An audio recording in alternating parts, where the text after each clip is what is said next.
The lobby floor gleamed under the morning light as the revolving doors spun with the Monday rush. Everyone moved with purpose, everyone except the man with the mop. Jamal Carter stood at the far end of the lobby, shoulders relaxed, earbuds tucked in, mop gliding across the tiles like it was second nature. Wore a simple Navy janitor's uniform with his name stitched on the chest, faded from years of use. Then she walked in. Cassandra Whitmore walked in wearing silver heels, a sharp gray suit. Her attitude showed up before she even spoke. She checked her watch, muttered under her breath, and walked straight into the wet section of the floor. Her heel skidded slightly, not enough to fall, just enough to lose grace. "Excuse me?" she snapped, spinning toward Jamal like he'd thrown a banana peel under her shoe. "Are you serious right now?" Jamal glanced up, slowly pulling out one earbud. "Morning," he said evenly. She pointed at the yellow, wet floor sign like it had personally offended her. "If you're gonna mop in the middle of business hours, maybe give people some warning." He raised an eyebrow. "That's what the sign's for, ma'am." Her nostrils flared. "Oh, don't get smart. I swear, every time I step into one of these places, it's always the same. Lazy staff, no sense of timing." Her eyes narrowed. "No wonder you're on mop duty." Jamal didn't respond, just dipped the mop back into the bucket and kept working like her words didn't matter. That only made her angrier. "You know," she added, loud enough for the front desk receptionist to hear, "you could at least pretend to care about how this place looks. Not like you'll ever see the inside of a boardroom." Jamal stopped mopping, slowly looked up at her. Not with anger, but a quiet, unreadable calm. Like he'd seen this movie before and already knew how it ended. Cassandra scoffed and walked off, heels clacking toward the elevators. The receptionist glanced at Jamal nervously. "You okay?" He nodded. "Happens more than you'd think." She bit her lip, hesitant. "She's the new image consultant. Management brought her in to clean up branding." Jamal smiled slightly. "Guess we're both here to clean something up. Huh?" Then he turned back to the floor, one earbud in, the mop moving smoothly across the tile, while Cassandra, completely unaware, had just mopped herself into the worst first impression of her career. Cassandra spent the morning stomping through departments like she owned the place. Marketing, HR, finance. She took notes, raised eyebrows, asked leading questions, all under the guise of tightening the company's image. But truth be told, she wasn't impressed. Not with the decor, not with the casual dress code, and definitely not with the janitor still mopping the same floor she slipped on earlier.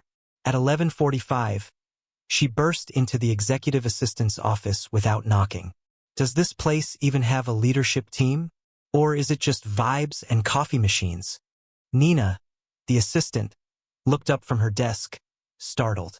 "Yes, ma'am. Mr. Carter will be joining you in the boardroom at noon." "Mr. Carter?" Cassandra repeated with a hint of sarcasm. "Let me guess. Another overpaid legacy hire who inherited the company from Daddy?" Nina smiled politely but said nothing. Cassandra rolled her eyes and turned to leave. "Well, someone needs to give that man in the lobby a lesson in professionalism. He had the nerve to smartmouth me when I slipped. Cleaning the floors like he's on a lunch break." Nina's expression shifted. She blinked. "Wait. The man mopping the floor?" "Yeah. Beard. Quiet. Walking around like he's meditating with a mop." Nina sat up straighter. "Ms. Whitmore, that's Mr. Carter." Cassandra froze. "What?" "That's Jamal Carter. He's the owner. Founder, actually." The words hit like bricks. For the first time all day, Cassandra didn't have a comeback. She stared at Nina. "You're telling me the man I snapped at in the lobby owns this place?" "Yes, ma'am." Cassandra turned slowly toward the glass wall overlooking the lobby. There he was, still cleaning, still calm. A few employees passed him, nodding respectfully. One stopped to shake his hand. Her heart sank into her stomach. "I thought he was the janitor," she muttered. "He was," Nina replied, "before he built this company from scratch. Now he likes to stay grounded. Says it keeps him connected to the work." Cassandra didn't respond. She just stood there, blinking hard, face suddenly hot. She had mocked the man in charge of writing her paycheck. The boardroom was sleek. Long glass table, 12 leather chairs, and a view of downtown Atlanta that looked like it belonged in a tech magazine. Cassandra sat stiffly at the end, flipping through her notes, trying to focus, but her mind kept circling one thought. I disrespected the man who owns the building. The door opened. In walked Jamal Carter, not in janitor clothes this time. Fitted navy suit, crisp white shirt, clean beard lined sharp, calm, measured steps, and the same quiet eyes that had looked up at her from a mop bucket that morning. He didn't say anything at first, just walked to the head of the table, pulled out his chair, and sat down. "Good afternoon," he said, voice low but clear. "Let's begin." Cassandra sat up straighter. "Mr. Carter, He held up a hand, stopping her. "No need to start with that," he said. "I already know how your morning went." She swallowed hard. Jamal tapped his tablet and the screen behind him lit up. Security footage. The lobby. Timestamp. 8:04 a.m. It showed Cassandra storming through the doors, slipping slightly, then whipping around to glare at the man mopping. The footage had no sound, but it didn't need it. Her body language said everything. The pointing, the scoffing, the moment she gestured to the wet floor sign and waved it off like trash. She watched herself on screen like a stranger and hated every second of it.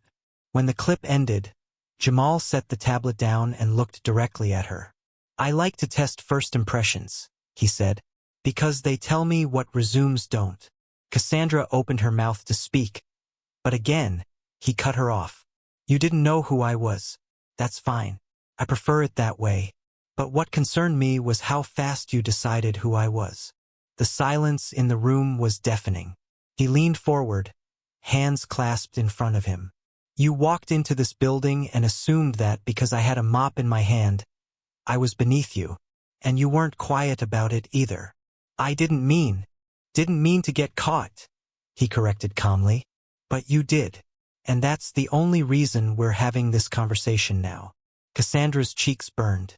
She felt exposed, reduced to her worst moment, and there was no spinning it. "I've worked hard to get here," she said quietly. "I've built a strong record." "Of what?" Jamal asked. "Consulting for companies where no one challenges your tone?" He stood now, slow and deliberate. "I built this company after getting rejected from jobs I was overqualified for. After people looked me up and down and said, 'You're not what we're looking for.' So I created my own table, and now folks like you come in and try to tell me how to sit at it." Her jaw tightened, but she said nothing. Jamal looked around the room at the silent assistants, the few board members who had trickled in. "I didn't bring you in to be polite," he said. "I brought you in to observe, to see if you understood what kind of culture we're building here." He looked back at her one last time. "Now I know." Cassandra stood near the conference table, frozen like she didn't know whether to sit or run. The others watched quietly, knowing what was coming but grateful it wasn't happening to them. Jamal took a deep breath, calm but firm. "I won't be needing your consulting services," he said, turning off the screen behind him. Cassandra stepped forward. "Mr. Carter, please."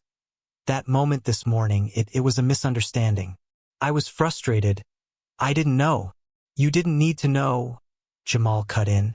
"Respect shouldn't depend on what someone's wearing." She flinched. "I brought you here to help shape our brand, our values. And in 5 minutes, you showed me you don't live by either." He paused. "This company isn't built on image. It's built on how we treat people when nobody's watching." Cassandra's lips parted, but the words wouldn't come. "You judged me based on a uniform. You spoke down, loud, and without hesitation. Now you're face to face with the man who built everything you walked through this morning. And suddenly your tone's different." He shook his head. "That tells me all I need to know." The assistant by the door cleared her throat gently. "Mr. Carter, should I escort Ms. Whitmore out?" Jamal didn't look at Cassandra as he replied. "She knows the way." Cassandra's heels echoed across the floor as she turned and left the boardroom, the same way she entered, but with all the confidence drained from her spine. The room stayed quiet until the door clicked shut. Then Jamal turned to the rest of the room. He didn't smile, didn't gloat, just calmly gathered his tablet and slid it into his bag. "I'm not looking for perfect people," he said, "but I won't build a company where ego walks louder than decency." And with that, he walked out back toward the lobby, back to where the real work happened. The next morning, Jamal was back in the lobby. Same uniform, same mop, same quiet presence.